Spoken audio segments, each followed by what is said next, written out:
Nakapasok ka. Tama ka, Alexis. Nandito ako. Pumasok ako. Ibig sabihin wala kang sakit. Meron. Meron? Love nut. May love nut ako pagkatapos ng sinabi mo kagabi. Kalimutan mo na yun. Ayoko nga. Gusto mo bang singilin kita dyan? Ano gusto mo? Ibibigay ko kahit na ano. Talaga? Kahit na ano? Wala kang shades. I mean, wala akong shades. Hindi ko matatakpan yung mga mata mo. OA ka. Tama ka. OA ako. Over-addicted sa'yo. Nagsasabi mo dyan? Wala. Sabi ko, sana marami tayong mabenta ngayong araw. Kayo haharap sa mga students, tapos ako nandito lang para bigyan ka ng energy. Kulitin ka. Okay? Sige. Good luck. Uuwi ka na ba, Alexis? Oo. Umuulan. May payong ako. Ako rin. Ito. Pre! Napakaswerte mo ngayong araw. Makakatanggap ka ng libreng payong na napanalunan ko sa giveaway. May basbas yan ng governor natin. Congrats! Sige na, umalis ka na. Shucks, Alexis. Pwede ba makasabay sa'yo? Wala akong payong eh. Meron kang payong pero binigay mo sa iba para lang makasabay ako. Maparaan ka ba, Talyer? Halata ba? Halata. Pero ang tanong, same ba tayo? Ng ano? Ng payong? Uy, hindi ah. Yung pinamigay ko, black. Yung payong mo, pink. Sa ugali mong yan, hindi ko akalaing slow ka. Tara na nga. So, wait lang. Hahatid kita, tapos hahatid ako ng payong mo? Akin na lang kaya yung payong mo para lagi kitang kasama. Gusto mo bang masarmonan ako ng nanay ko? Dadaan muna tayo sa inyo. Meet the parents yarn. Meet may kamao. Gusto mo? Tara na. 8 p.m. na? Ganun katagal yung meeting namin. Aray. Sigmura ako. Nalipasan yata ako ng gutom. Talyer? Tapos na? Yung meeting nyo. Paano mo nalaman? In-excuse ka, diba? After kasi nung class natin, dumiretso ako dito, tapos, hinintay mo ba ako? Teka, bakit nakahawak ka sa tiyan mo? Masakit ba yung sikmura mo? Hindi ka pa ba kumakain, Alexis? Di ba may ulcer ka? Paano mo nalaman may ulcer ako? Importante pa ba yun? Paano mo nalamang may allergy ako sa seafood? Paano mo nalamang may ulcer ako? Paano mo nalamang sakitin ako na kahit maambunan lang ako isisipunin tsaka sisinatin ako? Paano mo nalaman itong mga to? Ganun naman talaga, diba? Kahit maliit na bagay pa yan, kailangan mag-pay attention sa taong gusto mo. Hindi ka makatingin sa akin. Sinong hindi mahihiya tinitignan mo ko? Tinitignan ako ng taong gusto ko. Hirap kaya umamin. Nahihiya ako, tapos parang gumagana yung tiyan ko, pati yung puso ko. Nakakainis. Bakit ako? Kaya kitang tignan kahit gusto kita. Ikaw yan eh! Ano? Gulat ka, no?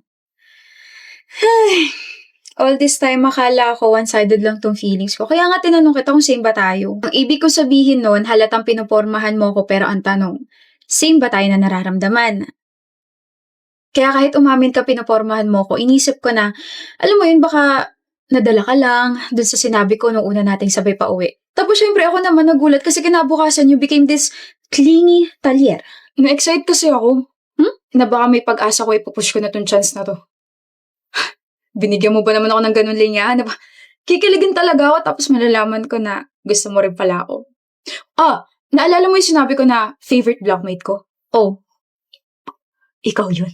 Kasi? Malamang kasi gusto ka ta, Alexis. Ano ka ba naman? Umamin lang tayong dalawa, naging uncommon na yung sense mo. Alam nga naman favorite ko yung seatmate ko tapos ikaw gusto ka ta. Red flag kaya yan, cheating na agad tawag dun.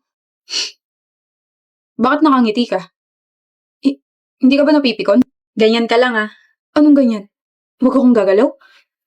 Paano tayo kakain? I mean, ganyan ka lang. Ganyan. Huwag kang magbabago. Kinikilig kasi ako kapag nagbabardagulan tayo eh. Kinikilig ka pala kapag nagbabardagulan tayo. Ako, kinikilig ako kapag napapangiti kita. Kaya itong binili kong food para sa'yo, akin na to. Bahala ka dyan. Talyer! Akala ko ba gusto mo yung nagbabardagulan tayo?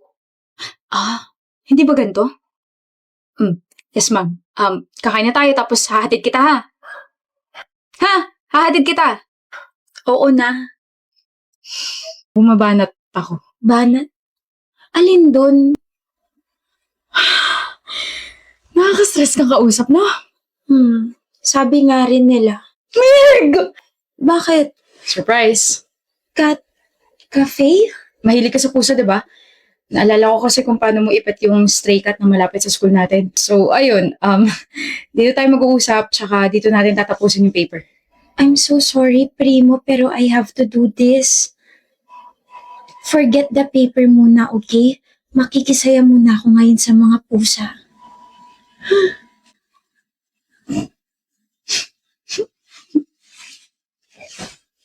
Cute! 98 tayo sa paper natin. Taas nun, ah. Thank you. Nag-effort ka rin, kaya pasalamatan mo rin yung sarili mo. Saan ka pupunta? Aalis na. Hindi na ba tayo makikita? Tapos na yung project natin, Primo. Hindi na tayo partners. Hindi na ba tayo magkikita araw-araw para gumawa ng paper? I mean, magkaklase lang tayo sa subject ni Miss Candice, pero hindi ba pwedeng... Wala na rin project para sa atin si Ma'am. Pwede naman tayo maging partners for life.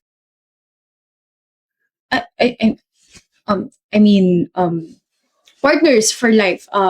Partners as friends. Kasi, di ba, friends na tayo. Medyo nakakahiyang itanong to, pero kasi na-observe ko na parang iba na yung trato mo sa akin, tsaka parang iba ka na. Gusto mo ba ako, Primo? Ang straightforward mo naman magtanong. Kasi gusto kita. Medyo confused pa nga ako kasi sabi ko, crush kita dahil hindi ka na nalilate. Pero days later, ikaw na naman yung bukang bibig ko sa best friend ko. Tapos sabi ng best friend ko, isipin ko raw kung ano yung mga nagbago sa akin simula na nakilala kita. Doon ko raw malalaman kung gusto kita or hindi. Kapag may ibang tumatawag sa akin na Meg, naiinis ako kasi hindi naman ikaw yun. Tapos gusto kitang titigan lagi kasi ang gwapo mo. Nakukitan ako sa'yo kapag naiinis ka kasi ganito yung noo mo. Tapos, nagets ko na yung banat mo na may ganda ako. Late pero kinilig ako. Nakabahan ako kapag malapit ka, lalo na kapag natatabik mo yung kamay ko, nahahawakan mo yung balikat ko kapag mabagal ako maglakad. Tsaka kinakabahan ako kapag nilalapit mo yung mukha mo. Gusto rin kita kasi kahit mayabang ka magsalita, super soft ng puso mo lalo na sa mga animals. Kahit din sinasabi ng iba na masyado kang maangas, nakikita ko na parang that's only your wall to defend yourself, pero mabait ka, Primo. Pag nakikita tsaka nakakausap kita, para akong hindi makahinga. Kaya nagpa-check ako sa best friend ko tapos sabi niya love signs daw, pero di pa kita love. Gusto pa lang kita pero gusto kitang yayain sa date. Bago lang sa akin lahat to pero gusto kita, Primo. Ako dapat unang magko-confess, inunahan mo naman ako. Napaka-bida-bida mo, no? Nakaka-stress ka talagang kausap. Gusto kita. Hindi. Mas, gusto kita. Hindi pwedeng mas nakakalamang ka kaysa sa akin. Okay? Gusto kita kasi ang lovable mo as a person. Kahit nakakainis at nakakaita kang kausap kasi ang slow mo, I can't deny the fact na I love talking to you. Meg, you make my heart laugh. Napaka-pure ng soul mo, napaka-pure ng ngiti mo, napaka-pure ng mga mata mo. Hindi ko in-expect na ganito ako magko-confess kasi nag-practice na ako eh. Gusto kita, Meg. Meg, I like you. Maangas ako pero pagdating sa'yo, tumitiklop ako. Gusto kita, Meg. Ang corny. Pero ayun, inunahan mo kasi ako eh. Ayoko sa masyado mabait kasi nakaka-irritate, but you are an exception, Meg. Kaya ayoko lang matapos sa thank you for being my partner sa project na to, yung conversation nating dalawa. Usap pa tayo. Yung mga gusto at ayaw natin sa buhay, yung mga pangarap natin, yung mga nakaka-stress na pangyayari sa buhay natin. Gusto ko yon. Kasi gusto kita, Primo. Nakakabaliw kang babae ka. Ganda mo, kainis. Pinagsasasabi mo dyan, anong congress? Eh, hindi naman ako ikakasal. Manifestation yung tawag doon. Alain mo ikakasal na si Kiana, no? Kay Darwin pa. Grabe, hindi man na sila nag-break. Sayang. Anong sayang? Sira ulo. I mean, shipper niyo kasi yung dalawa before. Yung Sky na naimbento mo dati, napaka-corny talaga. Ang cute kaya, pero anyway, nasasayangan ako sa chances na hindi ka umamin sa kanya dati. Alam ko nga, magkakatuluyan kayo eh. Kasi mag-best friends kami at sanggan dikit kami, ganon. Kasi may gusto kayo sa isa't isa, yun. Ano? Akala ko talaga may chance kayo. Like, alam mo yun, marirealize nyo na kayo talaga yung tinadhana para sa isa't isa. Wait, ba't ganyan yung mukha mo? May gusto siya sa akin dati? Anak ng, wait, hanggang ngayon hindi mo alam? May gusto sa'yo si Kiana dati, Skyler. Hoy! Sino yung tinitignan mo, ha? Yung pader. Pader? Hindi eh. Si Skyler yung tinitignan mo, Kiani. Si Skyler. Shut up, Remy. Shut up, Remy. Gusto mo siya, no? Ano? Gusto mo siya, no? Kapag hindi ka sumagot, ipagkakalat ko na may bulati ka sa ilong. 1. Oo na, may gusto ko sa kanya. Umamin ka na kasi, Kiana. What if gusto ka rin ng pare ko? I think he likes Chang. Wait, sino? Si Jang? I don't know if she's just joking, pero kasi umamin siya sa harap naming dalaw ni Skyler. Tapos itong si Skyler, parang kinilig na ewan na napangiti, tapos dinaan pa niya sa baliw. Sure ka? Gusto ko pa man din siya. Huh? Baliw. Oo, baliw sa'yo. Kaya mo rin yun. I could never. Magpapalaman mo na ako sa kanal bago ko magawa yun. Alam mo, pare ko, Kiana, walang mararating ang relasyon niyo kung walang aamin. Ayoko nga. Hanggang best friends na lang ba? Hindi ako aamin hanggat hindi ko na-confirm mula sa kanya na gusto niya rin ako. Hindi ako aamin kung hindi mo na siya aamin. Okay? Sarap niyong kutusan. What if ako na rin yung umamin para sa inyong dalawa? Sinasabi ka? Wala. Sabi ko, good luck. I know kakakilala lang natin last month, pero gusto kita, Kiana. You like me? We're a happy family with a great big hug. Wait. Seryoso ka? Gusto rin kitang ligawan. At para mas makilala mo ako, niyaya kita sa isang brunch date. Darwin? Remy, umamin si Darwin. Darwin? Sino yun? Si Darwin na tiga Block 2. Anak ng wag! Paano na yung Sky na ko? Sky na? Kayong dalawa ni Skyler. Skyler? Kiana? Sky? Hindi niya nga ako gusto. Okay. Gusto mo na spoiler? Spoiler? May ibibigay sa'yo mamaya si pare ko. Major spoiler na yun na para tumapang ka kapag umamin siya, umamin ka na rin. Pag nagkaganon, edi happy ending na sa inyong dalawa, edi happy na rin ako para sa inyong dalawa. Oh, bakit ka umiiyak? Sabi mo, may ibibigay siya sa akin. Meron nga, yung bulaklak. Hindi naman para sa akin yun eh. Pinagpracticean niya ako for jam. The flowers are for jam, hindi sa akin. I told you, gusto niya si jam, hindi ako. Tigilan mo na kaming i-push sa isa't isa. Aasa lang ako ng aasa at masasaktan lang din ako. Okay? Parang mas mabuti pang hindi ako makailang. Sobrang nag-guilty ako nung time ngayon, pre, kung alam mo lang.